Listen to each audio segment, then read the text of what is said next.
Welcome back to Studio 5. So emotional vampires are all around. Those are the people who really, they drain the positive energy right out from us. While we all know an emotional vampire, we may not be able to recognize them. So therapist Julie Hanks is here with some strategies to spot those vampires and protect ourselves from their bite. So tell us, how do you know? Now you're scaring me with the fangs and the teeth there.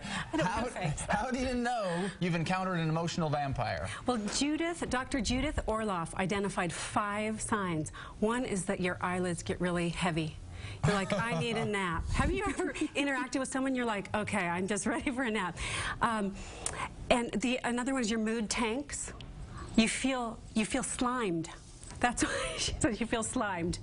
You feel like, ew, something icky just happened to me. Or you binge on comfort foods.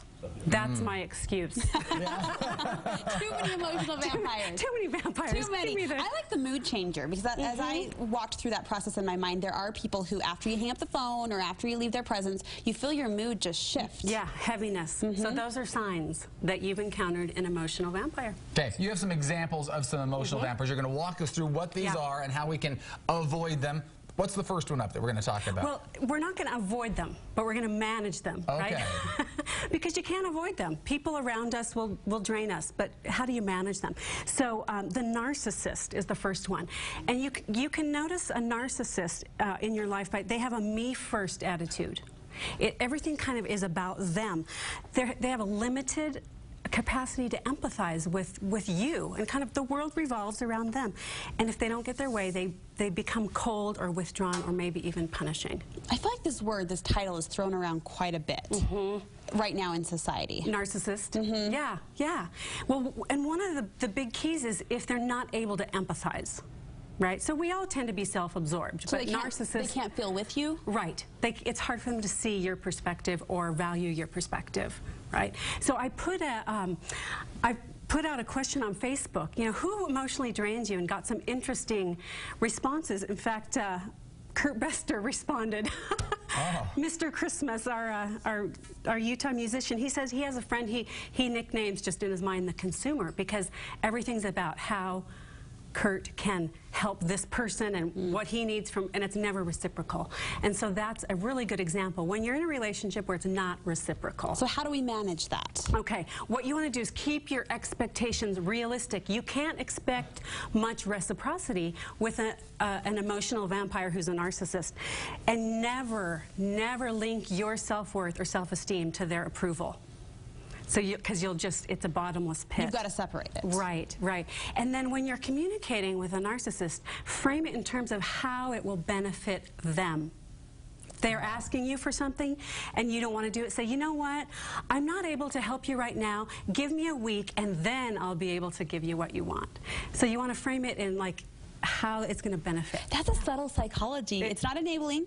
No. It's just working around their handicap, if we can call it that. Yeah, or emotional wound. Okay. Because really, these emotional vampires are wounded people. They're not evil or, they're wounded, and they're trying to get life force from you and emotional energy from you. On the other hand, it's important for us to be able to recognize that so that we understand they've been wounded, and then we can manage them so everybody's happy there. Okay, the narcissist is number 1.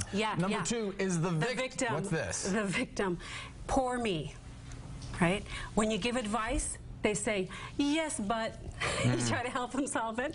So, yes, but, and they externalize responsibility. Everything, their pain is everyone else's fault.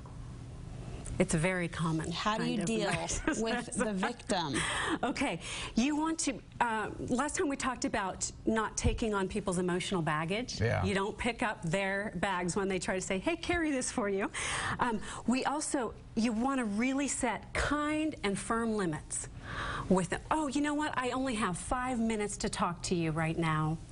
Or, you know what, we've kind of had this conversation 12 times, and so let's talk about something else. So you want to be loving and compassionate, but also firm with your boundaries so they don't suck the emotional life out of you. How do you not offend? So what if the victim in your life is someone that you have to interact with on a regular basis? A mother, a sister, family a cousin, family. We'll narrow it down to that. In my practice, a lot. Something like, we've talked about that 12 times, I can see that coming across almost offensive to them. Well, that's okay.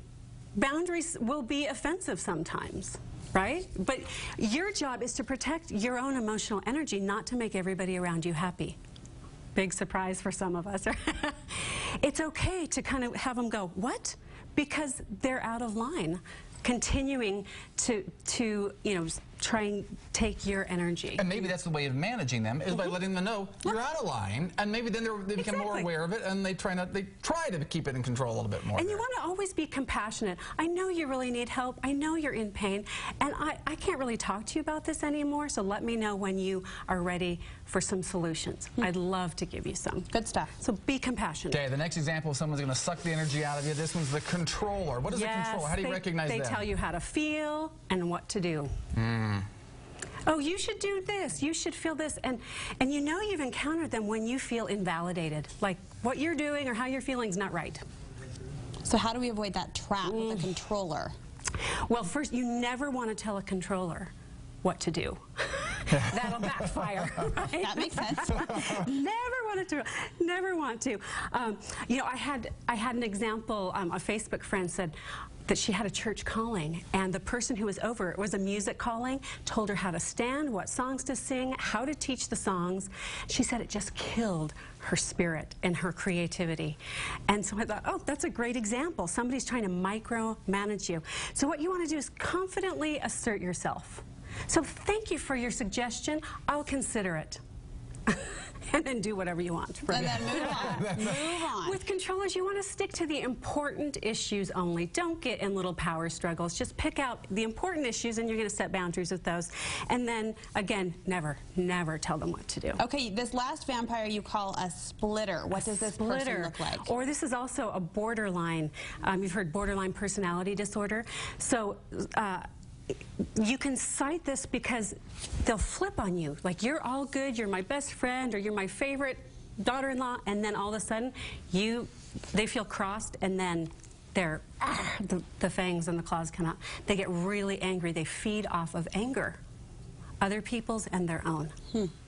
And so there's this back and forth between idealizing and rage. It gets a little scary sometimes. So how do you really manage that? So the key is to stay emotionally neutral. So if they are coming at you, you don't respond in a reactive way, because they're trying to get you to react. And I see this a lot in my practice. Clients come in and they have relationships with people who are splitting. And another thing they do is they pit people against each other. They'll tell one person one thing, one person the other, so this creating a triangle. So you never want to take sides or go, oh yeah, you know, she said this. You want to avoid that pitting against each other. Great advice, and I think the aha, I don't know if we discussed it here in the segment or during the commercial break, but you mentioned these emotional vampires, they're not malicious. They're not out to get people purposefully. It's just kind of their own limitation. Right, it's their own wounds. There's something missing inside of them, and so they're looking outside for other people to give it to them. We're not trying to ignore. We're just trying to manage them. It will help them and help us if we can identify and know how to manage them. And sometimes you do need to cut it off. Cut off the relationship if it's really damaging. But most of the time, it's just something you want to manage. Good advice. Thanks, Julie. Thanks so much. When we come back,